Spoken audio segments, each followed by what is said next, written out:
یہاں سے آگے یار لوگوں نے ایک اور بات کر دی.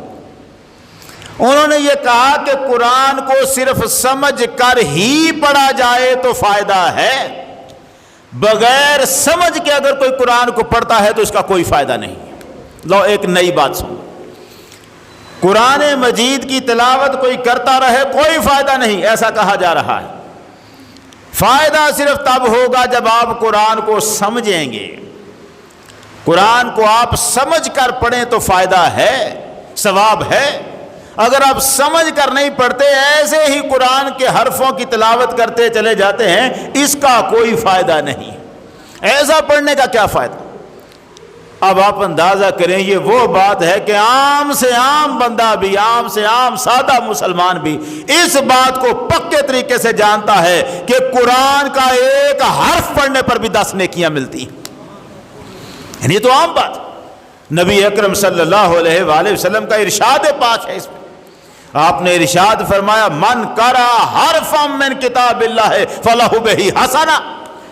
اگر کوئی اللہ کی کتاب کا ایک حرف پڑھتا ہے تو وہ ایک نیکی کرتا ہے، اور جو نیکی اس نے کی ہے والحسنۃ بعشر امثالھا، پروردگار اسے ایک نیکی کے بدلے میں اسے 10 نیکیاں عطا فرماتا ہے. اور سرکار نے فرمایا، لا اقول الف لام میم حرف، میں یہ نہیں کہتا کہ الف لام میم حرف ہے، ایک حرف ہے، نہیں، میں کہتا ہوں ولیکن الف حرف و لام حرف و میم حرف. فرمایا میں تو یہ کہتا ہوں الف ایک حرف ہے، لام ایک حرف ہے، میم الگ حرف. اب اس کا کیا مطلب ہے؟ اگر کوئی کہے الف لام میم تو سید عالم کیا فرماتے ہیں؟ فرماتے ہیں تو نے 3 حرف پڑھے ہیں، تجھے 30 نیکیاں مل جائیں گی.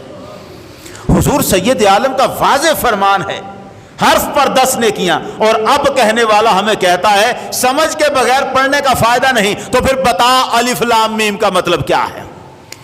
الف لام میم تو وہ حروف ہیں جن کا مطلب ہی کسی کو پتہ نہیں، سمجھ ہی نہیں سکتا، تو پھر تو تجھے نیکی نہیں ملنی چاہیے تھی. الف لام میم کی تو سمجھ ہی نہیں آتی، جس کی سمجھ نہ آئے اس پہ نیکی کیسی؟ یہ دعویٰ سرے سے ہی غلط.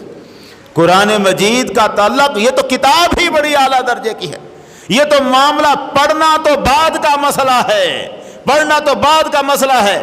امام جلال الدین سیوطی نے جامع الاحادیث کتاب میں 45,061 نمبر حدیث جو لکھی ہے دارقطنی کے حوالے سے، فرمایا خمس من عبادہ، 5 نظریں ایسی ہیں جو عبادت ہوتی ہیں. نظریں، دیکھا عبادت، دیکھا. اور نظر فی المصحف، پہلی بات اگر کسی نے قرآن کو بس دیکھا، محمد عربی فرماتے ہیں تو نے عبادت کر ڈالی اللہ کی. قرآن کو دیکھنا عبادت ہے. اور نظر فی المصحف عبادہ، قرآن کو دیکھنا عبادت ہے. وَالنَّظْرُ إِلَى الْكَعْبَةِ، اور کعبے کو دیکھنا عبادت ہے. وَالنَّظْرُ إِلَى الْوَالِدَيْنِ، ماں باپ کے چہرے کو تکنا عبادت ہے. وَالنَّظْرُ فِي زَمْزَمْ وَهِيَ تَحُطُّ الْخَطَايَا، اور زمزم کے پانی کو دیکھنا عبادت ہے، اور اس سے گناہ مٹتے چلے جاتے ہیں. اور پھر فرمایا وَالنَّظْرُ فِي وَجْهِ الْعَالِمِ، اور کسی عالم کے چہرے کو دیکھنا بھی عبادت ہے. اب آپ اندازہ کریں ان 5 عبادتوں میں جو پہلی عبادت ہے وہ کیا ہے؟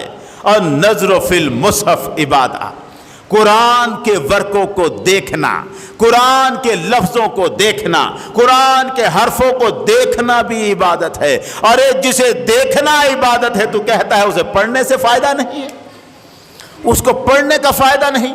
اس کے حرف حرف پر نیکیاں ہیں. اس کو دیکھنا بھی عبادت ہے، اس کو چھونا بھی عبادت ہے. لا یمسہ الا المطہرون، اسے تو چھوئیں گے بھی وہ جو با طہارت ہوں گے. طہارت کے بغیر تو قرآن کو چھونا جائز نہیں. اس کو چھونا بھی عبادت ہے، اس کے حرفوں پر انگلی پھیرنا بھی عبادت ہے. یہ ہدایت بھی ہے، مگر یہ اللہ کی با برکت کتاب ہے.